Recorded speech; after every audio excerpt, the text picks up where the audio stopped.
Well, good morning, everybody. Welcome back to Gronsky Books. It is June, almost the end of June, which means we're getting to the midpoint of the year. Which means, since I am a booktuber, I am obligated to give you a wrap-up of the first 6 months of the year and maybe touch on what's coming in the second half of the year. I kind of like the weird lighting on the table, though, so we'll see how that goes. It's like 7:40 in the morning. So real quick, if you're a regular viewer of this channel, you'll probably notice that so far in the month of June, I haven't been real active here. I have been reading over there. I've got 7 books that I have finished so far this year. I am currently reading Texas by James Michener, and where's it at here? There's a Stephen King book in this pile somewhere that I'm also reading. I should probably finish that one. I should probably finish that one later today if I have the time. I'm pretty close to the end of that one. And this Texas is gonna be wrapped into a June wrap-up video that I'm gonna do probably next week or in 2 weeks' time. Okay, the next note here is the 5 best books that I read this year. I did make a list. So I've read 26 at the time of this recording, not counting anything that I'm currently reading. I have finished reading 26 fiction books and 1 book of poetry and 10 nonfiction books.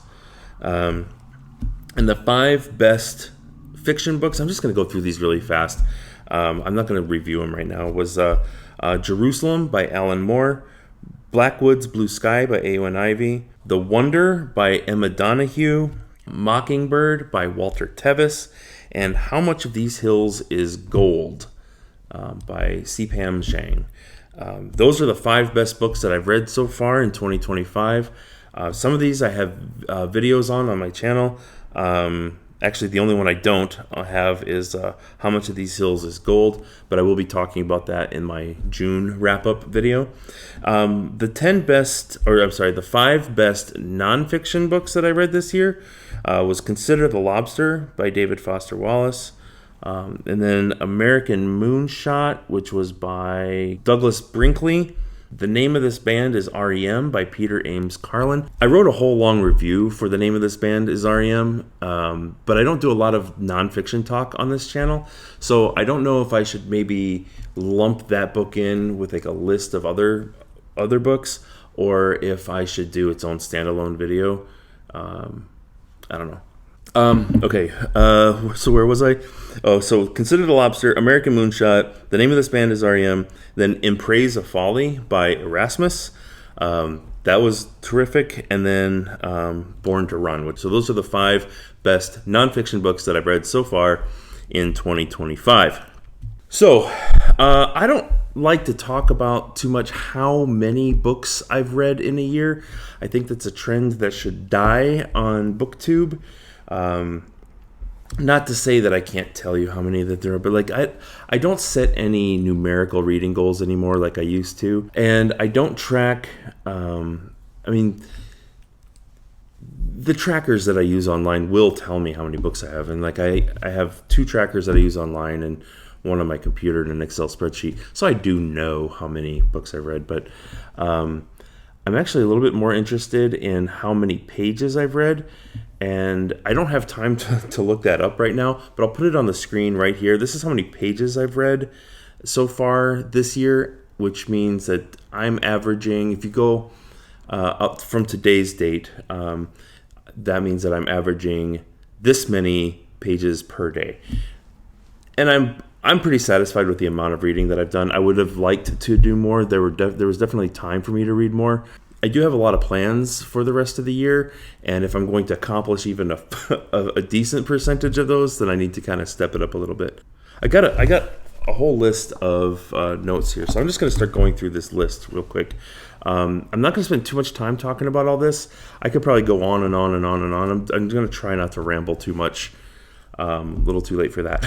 Okay, so the first note I have is check on TBRs, compare what I actually read.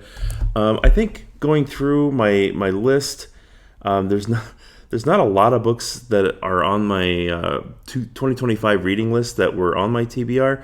There's a couple of there's a couple of Jack Kerouac books on here that I was planning on reading.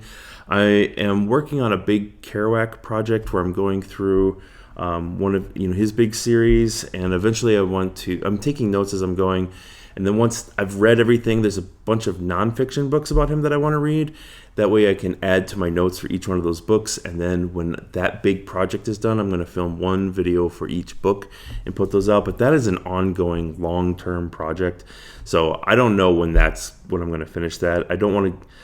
Maybe I should give myself a deadline, because deadlines are the way you get things done. But I don't know. Let's see what else was on my TBR here. I did intend to read Born to Run, A Hidden Tribe, Super Athletes, and the Greatest Race the World Has Never Seen. This book I read, like in 2009, I think, shortly after it came out, and about there. And it inspired me to start running again, and after I read that, I was living in Alaska. I started running barefoot, and I joined the Alaska Mountain Runners Club, and I started running marathons, and it was great. And it was such an inspirational book to me. I think maybe some of the science in the book is a little dubious, but the story and the narrative within the nonfiction telling of these runners was really inspirational to me. So I kind of needed that, and so I've been getting out a lot more. This spring was beautiful here, and it's starting to get hot now in the summer, but that's been good. So what else is on my TBR? Dead Mile by Joe Furness. That was on a long-term TBR that finally became available, and I read that right away.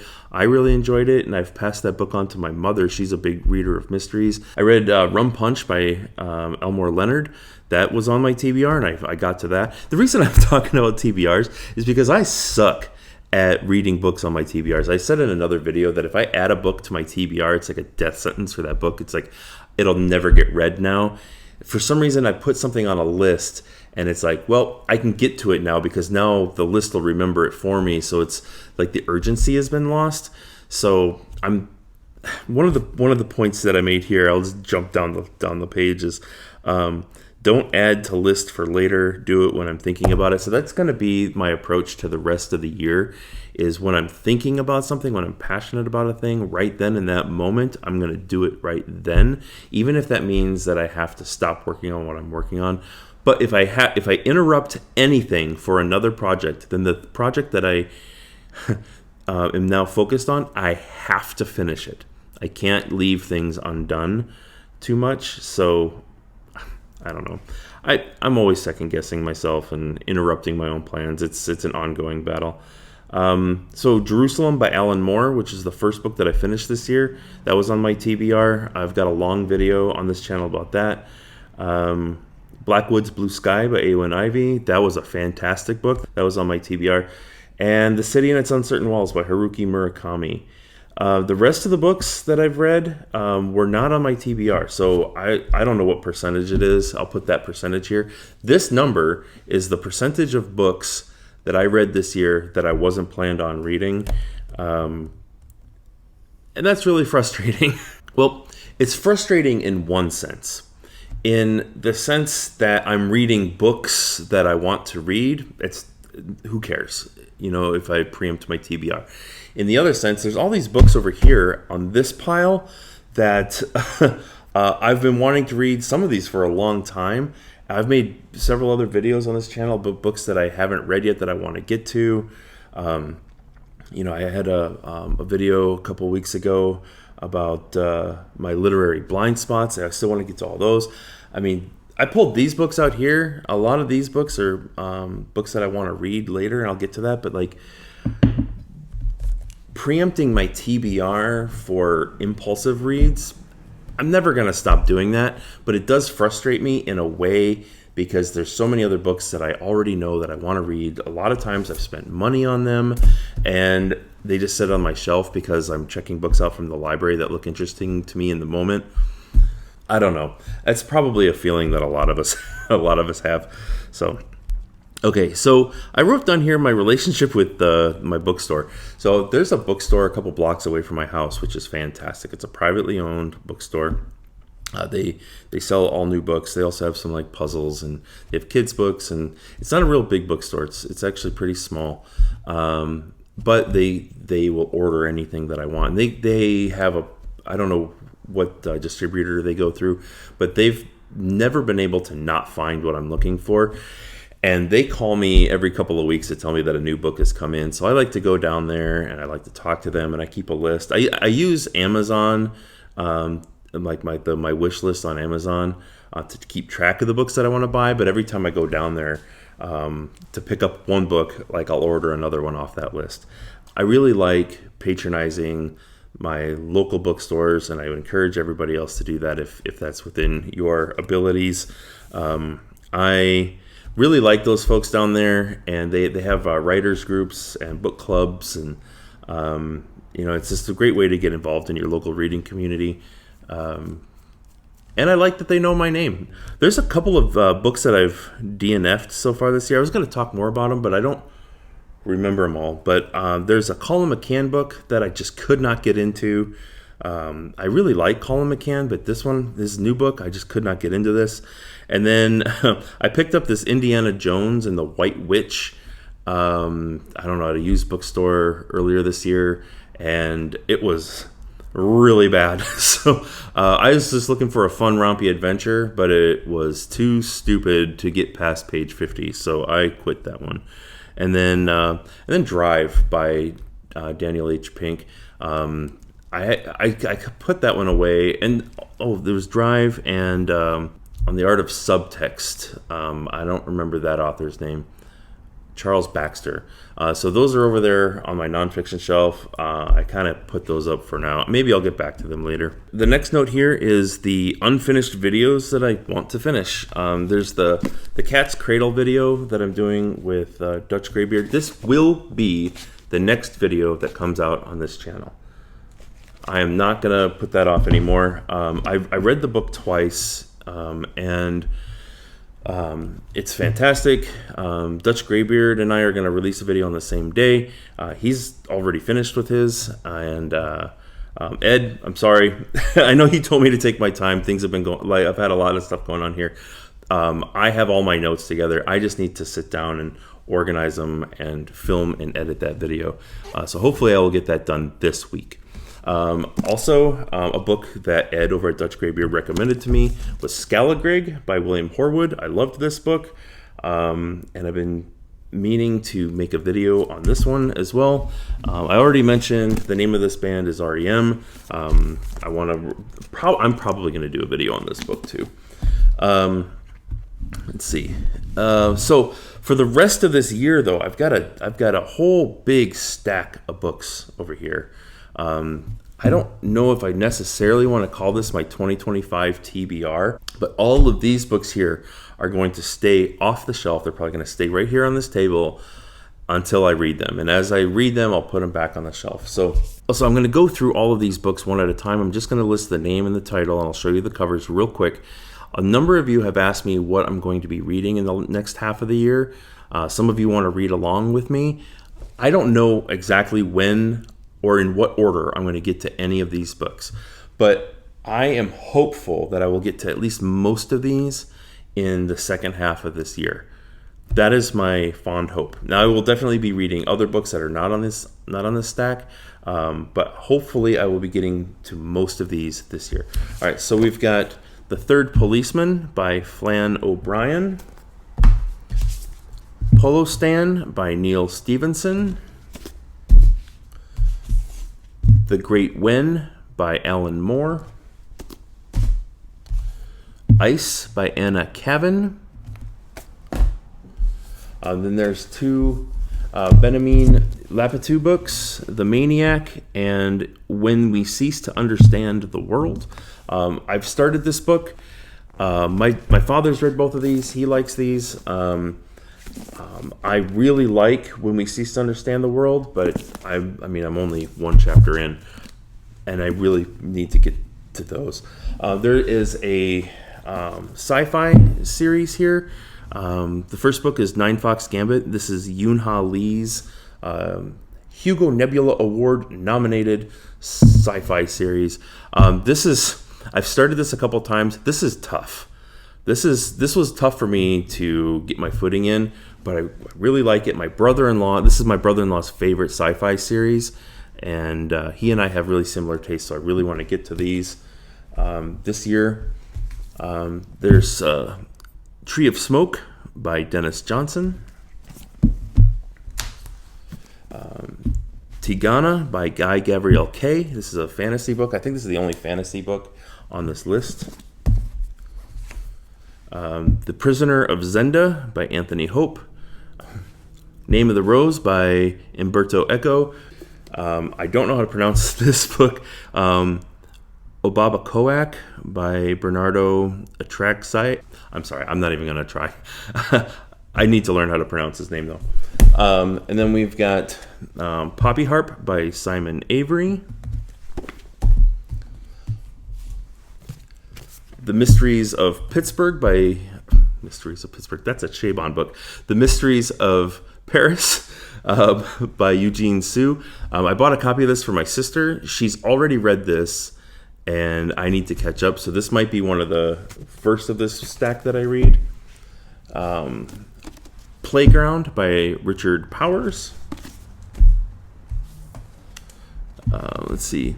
Anima Rising by Christopher Moore.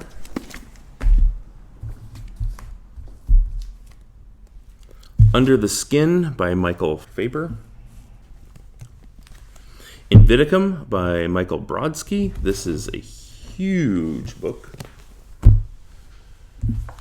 Rhinoceros by Eugene Ionesco. I've read this already. There's just something so strange about this one that I have to read it again. That's a play. And then Marshland by Odahiko Kaga. See what else is over here. So I'm working on a big project. There's a tabletop RPG that I play that I've mentioned before. It's called Burning Wheel. Kind of an indie game that came out, I don't know, early 2000s, I think.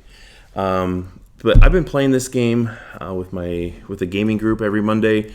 We have a fantastic group. This is a difficult RPG to learn, really. There's just so much to it. I've read each of these books a couple of times already, but I'm going through them all again. Then there's an anthology that has some additional rules. Some of the nature of the game, the way that certain elements are built into it, were based on Barbara Truchman's A Distant Mirror, which I've started to read. This is nonfiction about the calamitous 14th century. This was really good. What little I've read of this was really good, but I want to get through this. I'm working on this a little bit, a couple nights a week, going through all that. So, all right. So, and I'm working through the first book of plays by Peter Barnes. He wrote The Ruling Class, which was adapted into a Peter O'Toole movie. So here's the Stephen King book, Never Flinch. I should be finishing this tonight. I'm almost done with that. Not much to say about that book, really. And then there's the Three Body Problem trilogy by Shizhen Liu. Some people really like this. Some people really hate it. I started this. What page am I on? I'm only on page 56 of the whole trilogy, but so far I like it quite a bit. I don't know when I'm going to get back to that. I might have to start it over because I actually started reading that 2 months ago and only got to page 56. So I'm getting surrounded by books here, and my alarm's going to go off again in a couple of minutes. So let me just get through these notes because I have to leave the house here pretty soon, so I got to get going. Let's see. So one of the things that I mentioned before about this Kerouac project that I'm doing, that I'm gonna go through.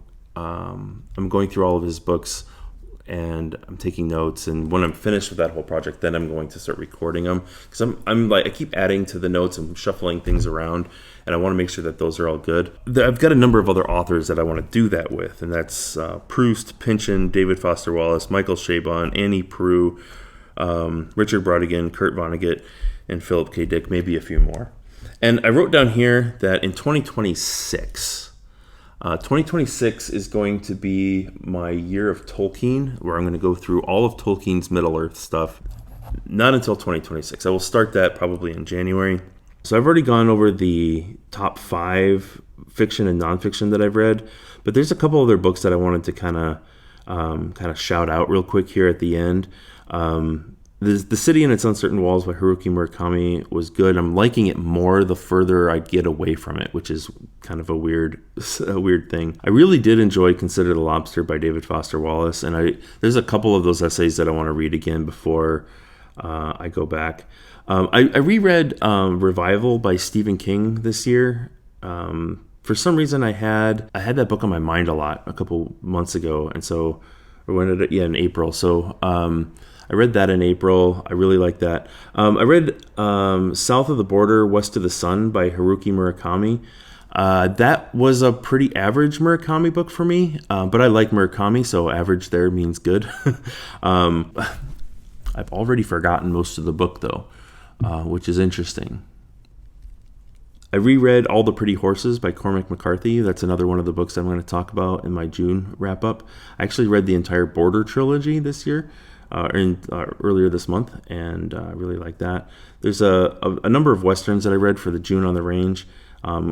My definition for Westerns, though, is pretty loose. It goes everywhere from like pioneer days up until the 1950s. Anything out west or even in Mexico, anything that you could consider range life like, to include the gold rush in California. So it's a pretty wide, pretty broad category for Westerns.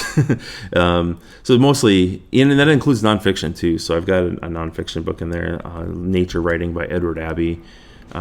It's his book Desert Solitaire, which was terrific. He maybe is a little less terrific, but his book is terrific. So, all right, so that basically wraps up what I want to talk about in this mid-year thing. I don't know how long this video is going to be. It's much longer than I intended it to be. I'm glad I kind of went through it pretty quickly. I guess I had a lot more to say than I planned on. Yeah, there's a bunch. There's way more books over here that you can't see. These are all the books that I've got set out for June on the Range. Man. Oh, I think I've mentioned this in some other videos, but I also reread In Watermelon Sugar and 9 Stories by J.D. Salinger. These are 2 books that I've reread the most, 2 of the books that I've reread the most in my life.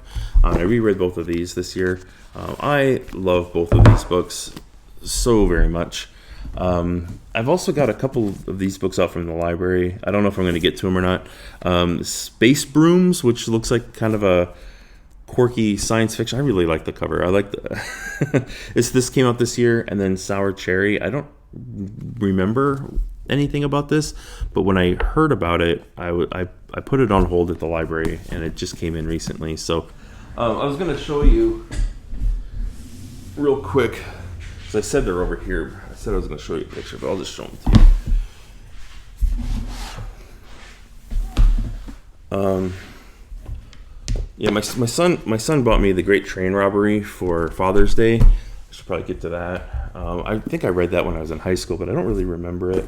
I've just got so many of these Westerns, some of them from the library, some of them from my own shelves. I got all this Larry McMurtry.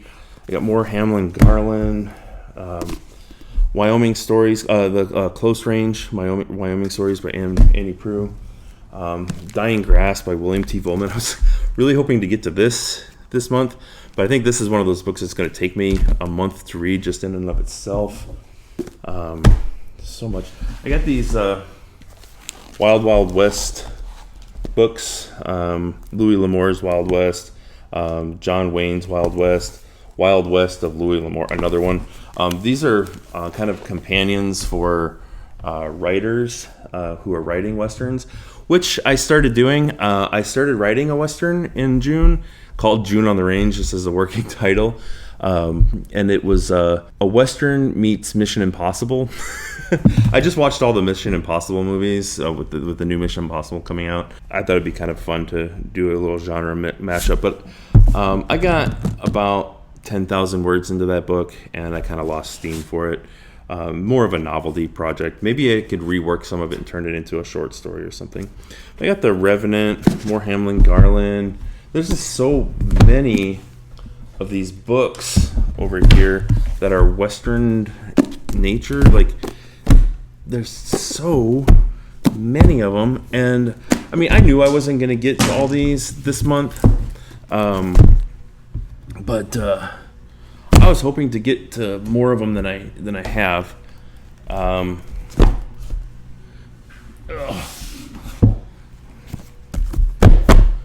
Well, we can also add Warlock by Oakley Hall to the books that I'm going to try to read later this year. So this looks terrific. I might not get to it for June on the Range, but I'm going to try to get to it later this year anyway. So, okay, I got 10 minutes to be out of the house, and I don't have any shoes on. So, see you later.